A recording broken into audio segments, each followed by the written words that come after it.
That's right. As you would have guessed from the music playing, today we are going to talk about filmmaker Rahul Rawail. Rahul Rawail came from a film background.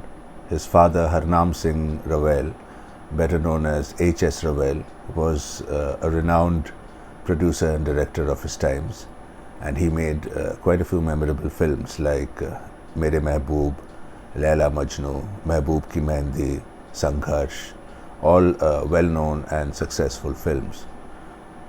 So it was quite natural that Rahul Rawail would also end up making movies like his father. And he spent his initial days working with Raj Kapoor and assisted Raj Saab in quite a few of his films. In fact, Rahul Rawail has written a book penning down his experiences of working with the great filmmaker. It's quite an interesting read, and you can read it if you're interested. Rahul Rawail made his first movie in 1980 called Gunegar, and it was a film starring Rishi Kapoor, Parveen Babi, Rajendra Kumar, Danny, and a whole host of others. Gunegar unfortunately didn't do well. It was unique because in the sense that it had Rishi Kapoor in an action role, in complete contrast to his established image of a romantic hero. And perhaps that was one of the reasons why Gunegar didn't do well, because people didn't expect Rishi Kapoor to be doing an action film. Anyway, Gunegar released and flopped. After Gunegar, he made a film for RK under the RK banner called BV O BV, and according to me, it's one of the most underrated and neglected comedies. It's a wonderful movie. I really don't know why it's not spoken about as much as I think it should be. BV O BV starred Sanjeev Kumar, Yogita Bali, Randhir Kapoor, Poonam Dhillon, and quite a few others in the lead roles, and was this fantastic film. I think it's two actors with brilliant comic timing, Sanjeev Kumar and Randhir Kapoor, and I think it was a really, really good film. Don't know why it didn't run. Perhaps because the age was of action-oriented films at that time, 1981. So it was the peak of the angry young man and action phase of Hindi cinema. Anyway, his second film also didn't do well, BV O BV. And then he got an offer to direct Rajendra Kumar's new film, which was to launch his son. And that's how Love Story was born. Love Story starred debutantes Kumar Gaurav and Vijayta Pandit, supported by a host of actors like Rajendra Kumar, Vidya Sinha, Danny, Amjad Khan. And Love Story turned out to be this super duper bumper hit.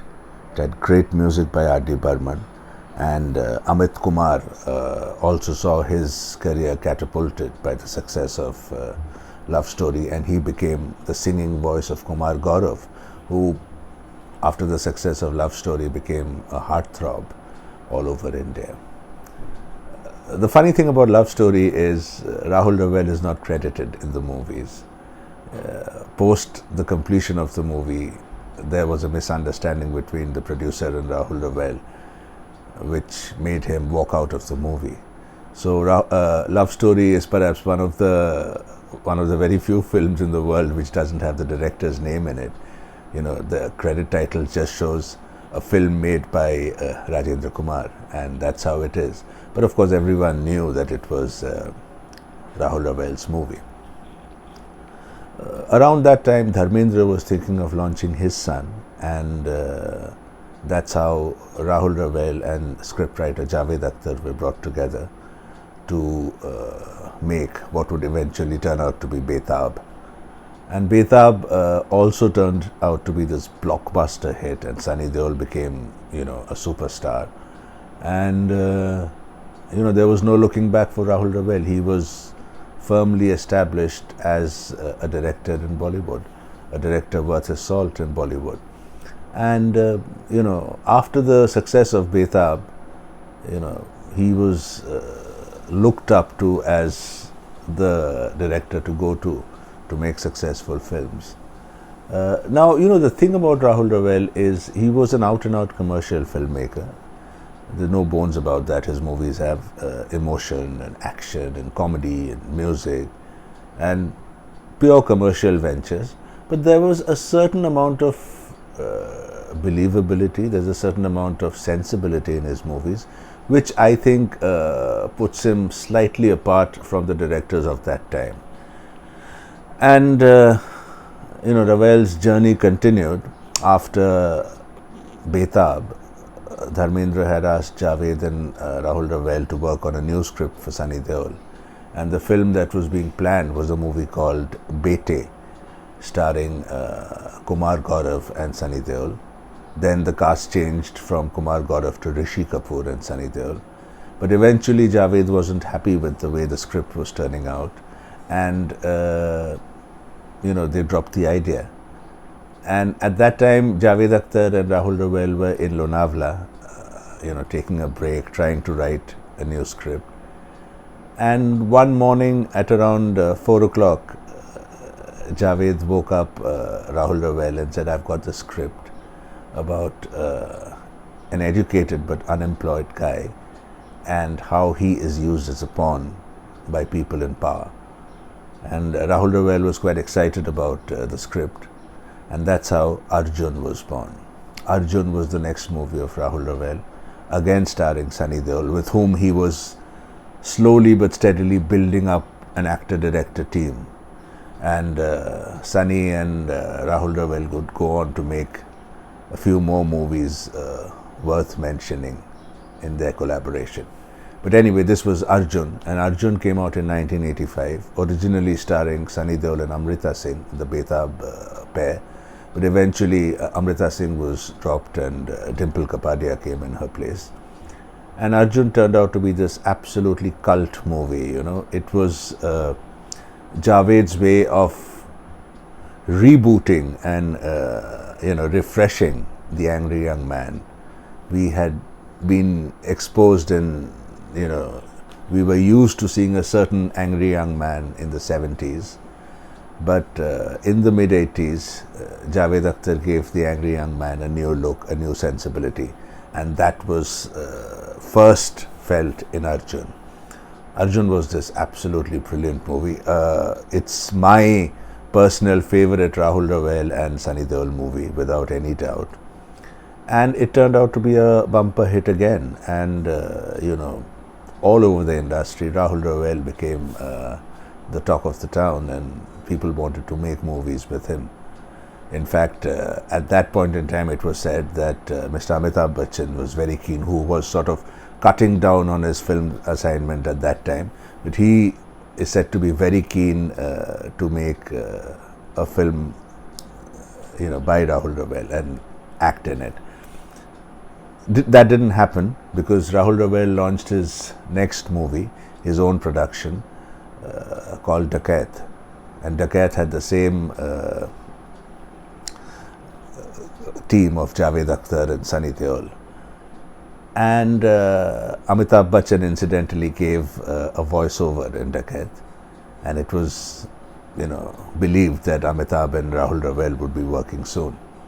But anyway, coming back to Dakat, whoever saw the film at press shows and previews raved about it. And Dakat was thought to be the next big hit from Sunny Deol and Rahul Rawail.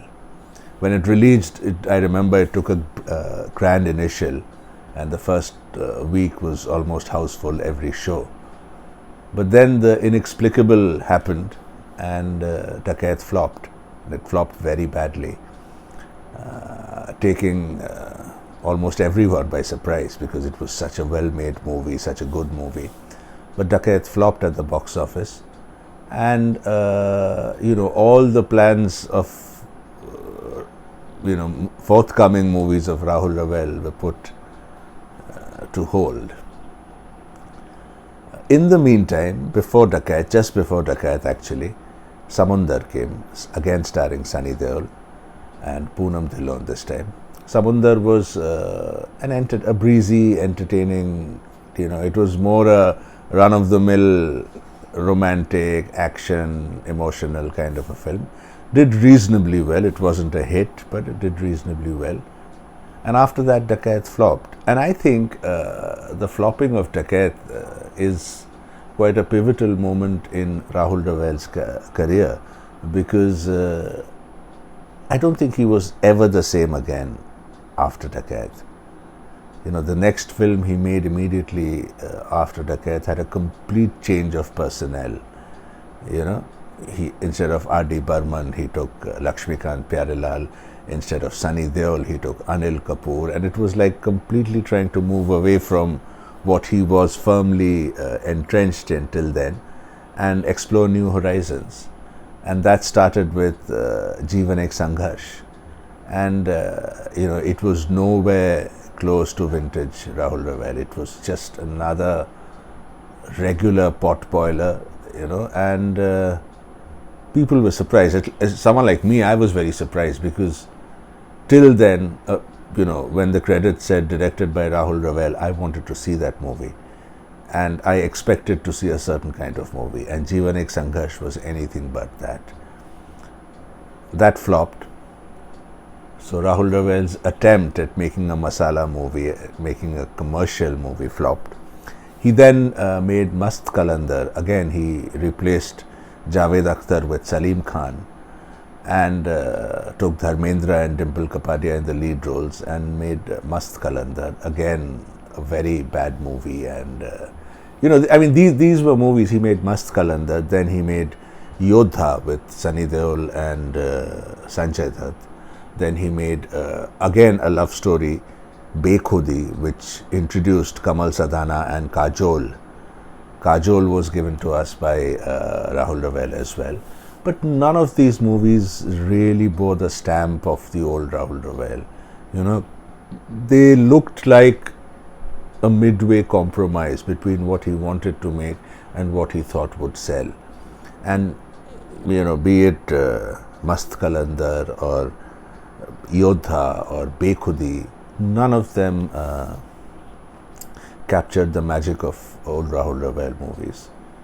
After Bekhudi, I think it was around 1994 that he made Anjam, starring Shah Rukh Khan. And by then, Shah Rukh Khan had this image of the wild and, crazy, psychotic kind of a guy, which, he played very successfully in movies like Bazigar and Dar.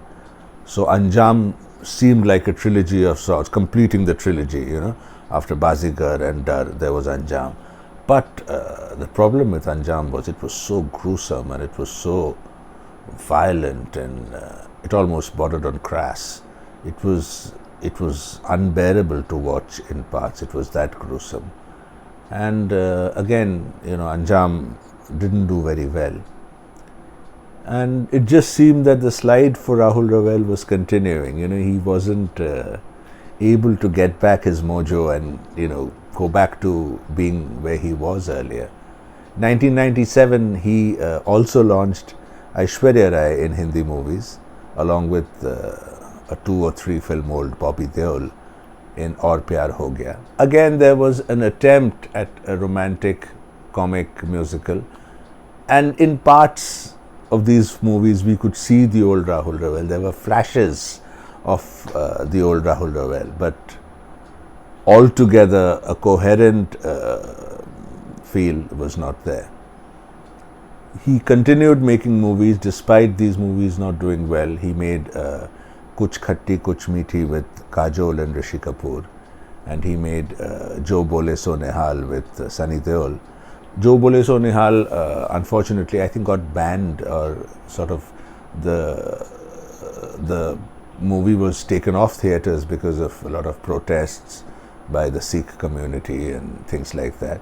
So it really didn't get a proper release, Jo Bole So Nihal. In the meantime, he did make Arjun Pandit, starring Sunny Deol and Juhi Chawla.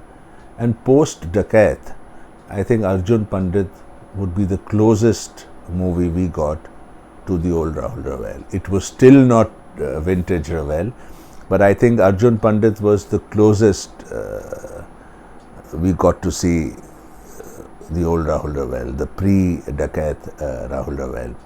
There were moments of brilliance in the movie. There were some fantastically shot sequences. Sunny Deol put in a fine performance, as did Juhi Chawla. And Arjun Pandit did relatively well at the box office as well. And I think the last movie Rahul Rawail made was Buddha Mar Gaya, which was a comedy, but again it was a complete disaster, and didn't do well at all, and didn't deserve to do well at all, if the truth be told. So that in essence is Rahul Rawail's career, which according to me has two distinct phases: the phase up to Dakat and the phase after Dakat. And I think the phase after Dakat is just a phase of a man struggling to cope with failure and struggling and trying hard to fit in to the commercial mold of Hindi cinema, and failing miserably. He could never do that. There were promises and there were announcements made that Rahul Rawail is making another love story with a new heroine. I think the movie was called Love Story Again, but that didn't materialize. There were also talks that he would be directing Sunny Deol's son, Karan Deol's debut movie. That also didn't happen.